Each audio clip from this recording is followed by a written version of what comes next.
Olá, bem-vindos ao canal Leiros, aqui quem fala é o Leonard. E hoje eu vou falar de Os Bons Companheiros, filme de 1990, dirigido por Martin Scorsese, que também escreveu o roteiro junto com Nicholas Pegg. Este último é o autor que escreveu o livro Wise Guy, Life in a Mafia Family, que não tem tradução para o português, mas uma tradução livre seria algo como Cara Esperto, a Vida numa Família Mafiosa. Tanto o livro como o filme são baseados na vida de Henry Hill, um mafioso que esteve envolvido com a família Lucchese e que se tornou célebre por ter delatado vários esquemas criminosos ao FBI, o que levou à prisão de pelo menos 50 pessoas. Entre esses criminosos estavam Paul Varel e James Burke, no filme, respectivamente, representados como Paul Cicero e Jimmy Conway. Então, neste vídeo, eu vou contar a história presente no filme, fazendo alguns paralelos com a história real. Mas antes disso tudo, peço que você deixe seu like, inscreva-se no canal e comente aí se você viu esse filme, o que achou dele, e indique filmes também que possam ser falados nesse canal,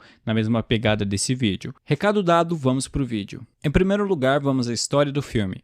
O filme se inicia de modo não linear no ano de 1970 em Nova York. Vemos estes três caras num carro, sendo eles o motorista, Henry Hill, interpretado por Ray Liotta. Ao lado dele, no lugar do carona, temos Jimmy Conway, interpretado por Robert De Niro. E no banco de trás vemos Tommy DeVito, interpretado por Joey Pesci. Ouvimos algum barulho no carro, o automóvel encosta e vemos que no porta-malas está um sujeito agonizando, que logo é finalizado por Tommy. Essa cena será entendida mais à frente conforme a história for se desenvolvendo.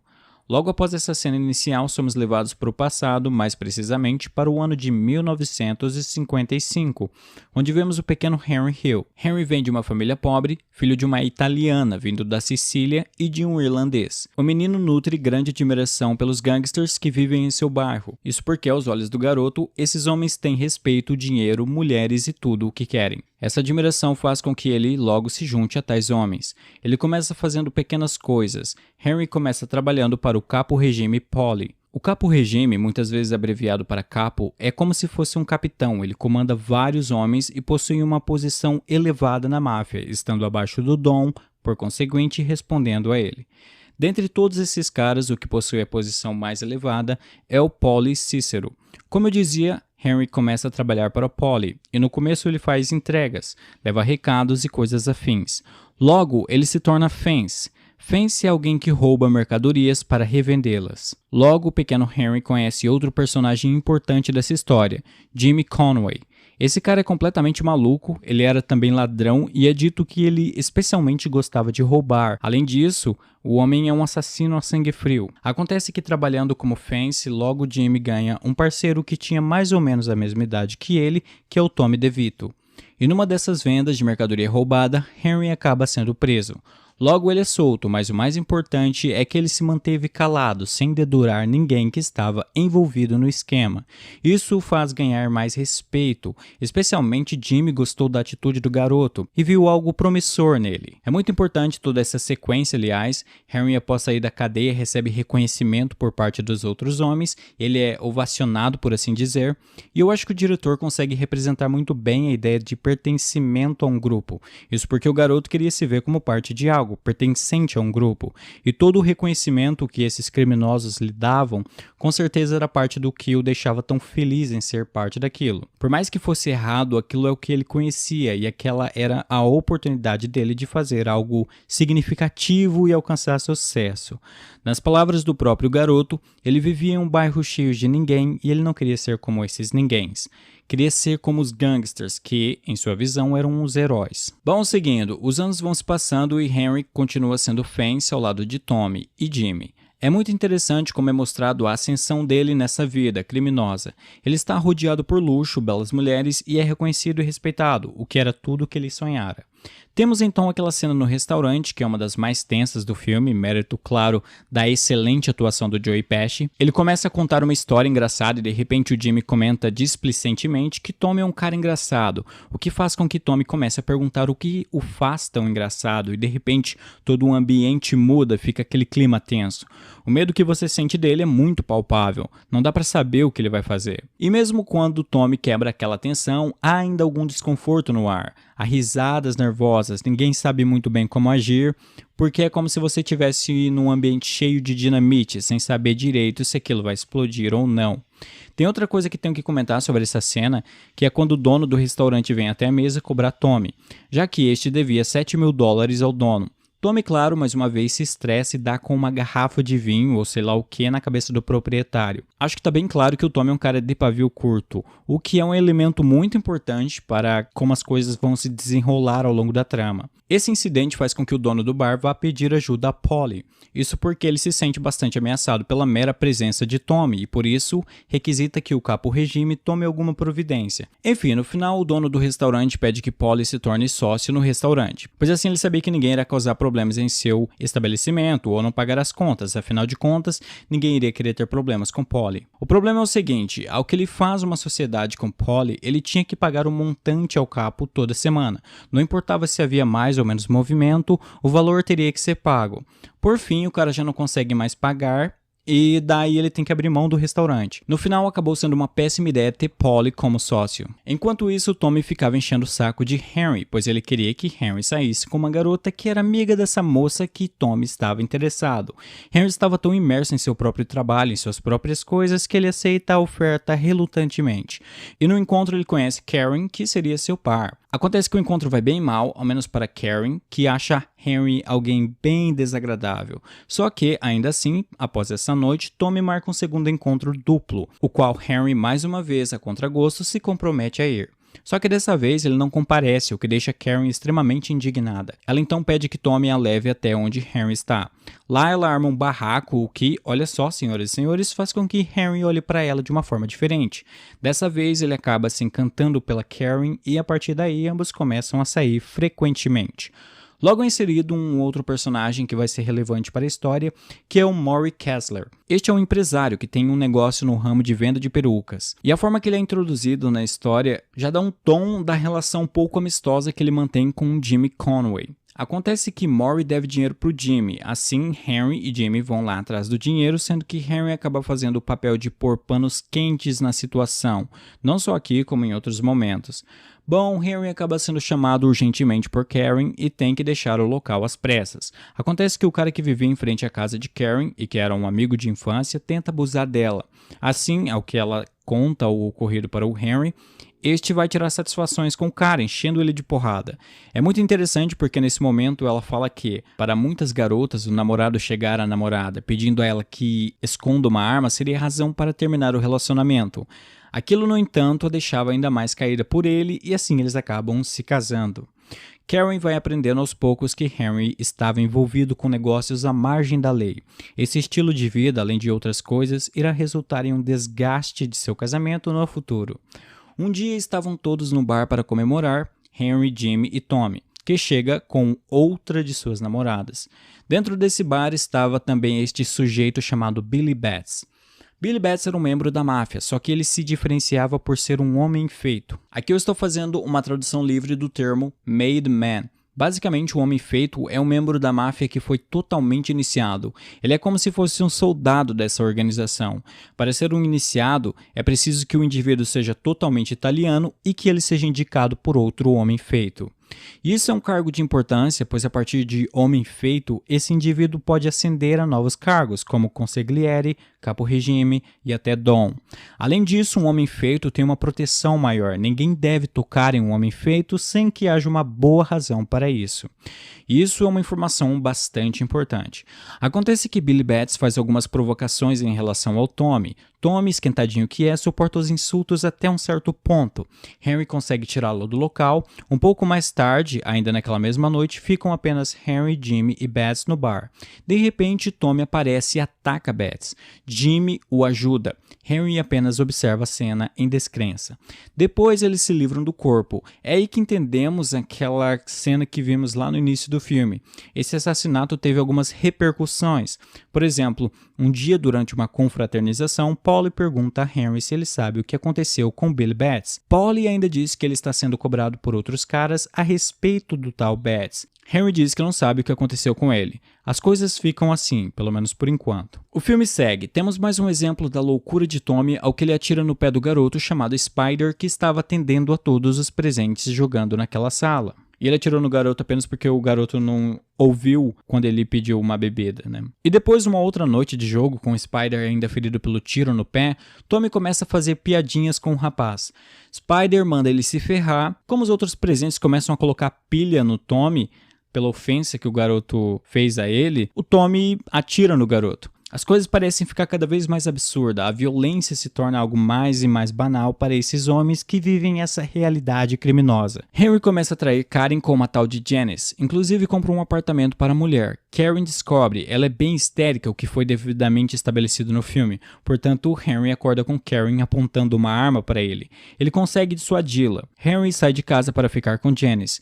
É então que ele recebe uma visita de Polly e Jimmy. Ambos pedem para que ele reate com Karen, afinal de contas, eles são casados. Como Polly mesmo diz, ele não pode se separar dela. Afinal, eles não são animais. Tem que respeitar a instituição casamento.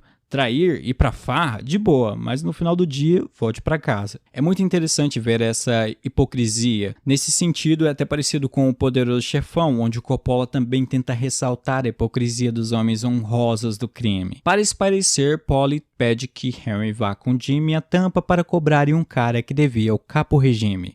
Acontece que o cara que eles importunaram tinha uma irmã que trabalhava para o FBI. É aí que todos eles acabam sendo presos. Jimmy, Henry, Polly, o bando todo. Jimmy e Henry acabaram sendo sentenciados a 10 anos de prisão. Só que na prisão as coisas acabam sendo bem melhores do que se esperava.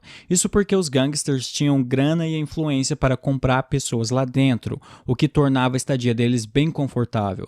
Porém, nem tudo era festas. Após um tempo, Henry se vê em apuros. Isso porque seu dinheiro acaba. Talvez para sustentar suas benesses na prisão e porque parte do seu patrimônio tenha sido apreendido. Não fica bem claro isso no filme. De qualquer modo, para fazer dinheiro, Henry começa a traficar drogas ainda dentro da cadeia, as quais ele vende para um outro encarcerado vindo de Petersburg. Após 4 anos preso, só para deixar claro, ele foi preso em 1970 e solto em 1974. Solto não, na verdade ele entrou em condicional. Mas enfim, aí que as coisas começam a se tornar um novelo de complexidade que vai levar Henry para um caminho sem volta. Em primeiro lugar, Polly quer sossegar, ele não vai mexer com coisas que sejam um chamariz para policiais, o que possa resultar em sua prisão, e ele avisa ao nosso protagonista que ele entende as razões que levaram Henry a traficar dentro da cadeia. Ele precisava de dinheiro e fez o que tinha que fazer. No entanto, Polly avisa que não quer que Henry se envolva com o negócio de drogas aqui, no mundo de fora. Henry, no entanto, se envolve sim com negócios relacionados à droga e ele acaba se juntando com Jimmy e Tommy para isso. A cena que ele propõe o negócio aos dois é muito boa. Os caras estão os três dentro do prédio em que eles têm que ir para a condicional, tramando um negócio ilícito. É maravilhoso. Henry começa a ganhar muita grana com seu negócio de drogas. É aí que mais uma vez vemos todo o luxo que essa vida criminosa pode trazer. A casa dele é toda pomposa e tudo mais. E é aí que chegamos ao roubo da Lufthansa. Jimmy, Henry, Tommy, além de outros caras. Não vou comentar sobre todos os envolvidos, pois eu não quero estender o vídeo além do necessário. Quero pelo menos citar a presença do Samuel L. Jackson, que faz o Stax Edwards.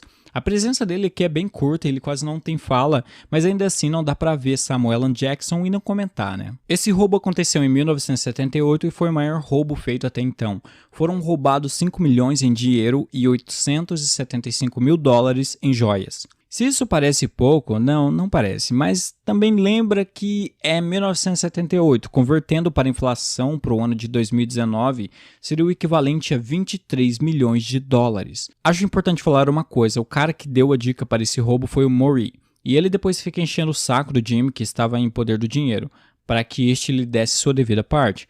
Jimmy queria manter as coisas calmas, deixar a poeira baixar antes de dividir a grana. E é aí que um momento bem sanguinário entra em cena. Jimmy Conway começa a matar vários dos caras que estavam junto com ele no assalto.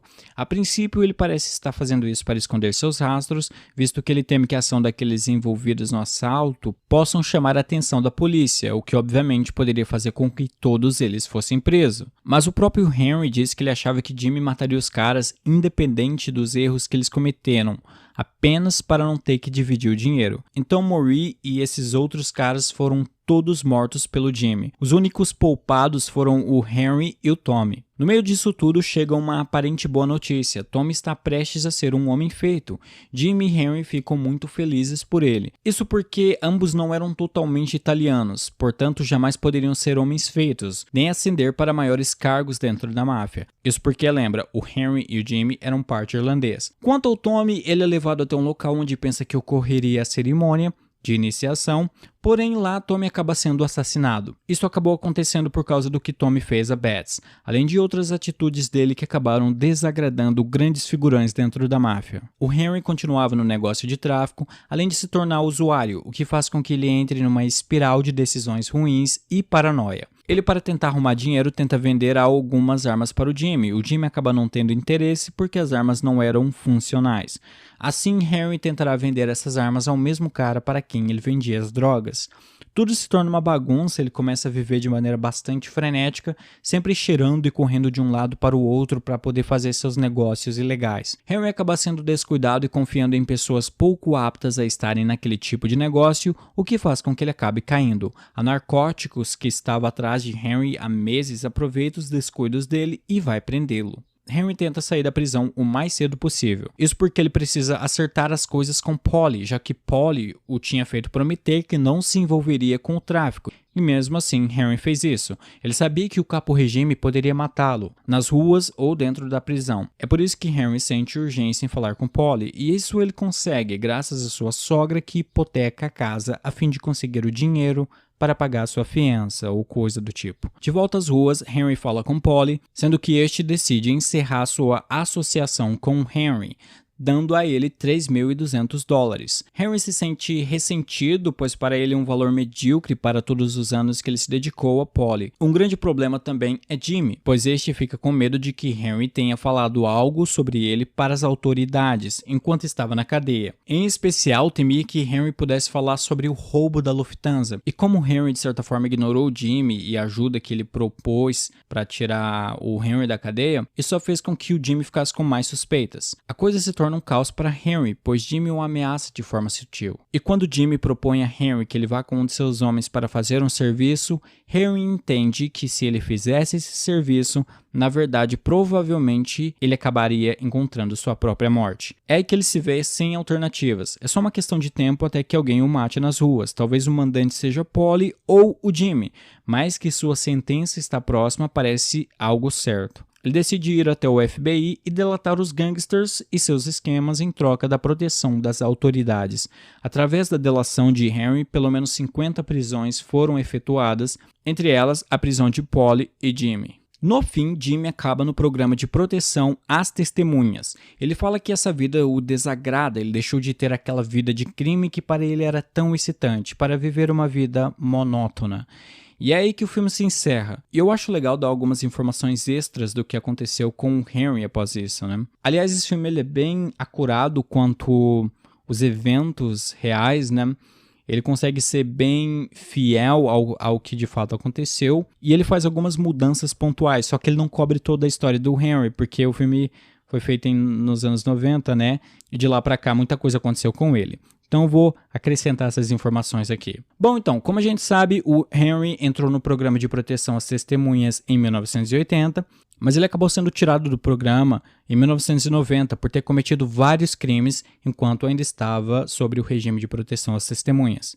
Foi quando a esposa dele, Karen, pediu o divórcio. E assim, a vida do Henry foi cometer crimes, ele continuou nisso, sabe? Ele foi preso em 2001 por questões envolvendo a drogas, depois foi preso de novo em 2004, em 2005 foi preso de novo, 2009 mais uma vez preso. Então, o cara passou a vida só cometendo crimes. Aí ele dava entrevistas contando sua história para ganhar uma grana. Inclusive, o relato dele que originou o livro que inspirou o filme do Martin Scorsese. Mas bem, no final ele morreu por complicações relacionadas à doença cardíaca em 2012. Então é isso, o cara, mesmo tendo ferrado a máfia, entregado os caras, sendo um delator, conseguiu viver a vida dele até o final sem sofrer retaliações da máfia, né? Mas isso também tem uma razão. Então a gente tem que citar os outros membros mais famosos dessa história, né? Que são o Jimmy e o Polly da vida real. O Jimmy primeiro recebeu uma pena de 12 anos, mas depois, com novas acusações, ele acabou sendo sentenciado à perpétua. E assim ele morreu na cadeia aos 64 anos em 1996 de câncer. Quanto ao Paulie, a princípio ele iria cumprir 4 anos de prisão, mas depois, com as novas acusações, recebeu mais 10 anos de pena e também morreu na prisão aos 73 anos em 1988. Então, cara, é isso. O filme evidentemente é excelente. Esse vídeo era para contar basicamente a história do filme e algumas curiosidades, por isso eu não vou me concentrar em analisar o filme cinematograficamente. Mas no mais, só pincelo aqui que é um filme muito bom, com excelente ritmo, atuações, belo roteiro, montagem e principalmente uma direção majestosa, que é o que se espera, Afinal de contas é o Martin Scorsese. Foi isso por esse vídeo, me fala o que você acha desse filme, deixa aí o seu comentário, também deixa o like, inscreva-se no canal caso não seja inscrito. E por esse vídeo é isso, a gente se vê no próximo e tchau!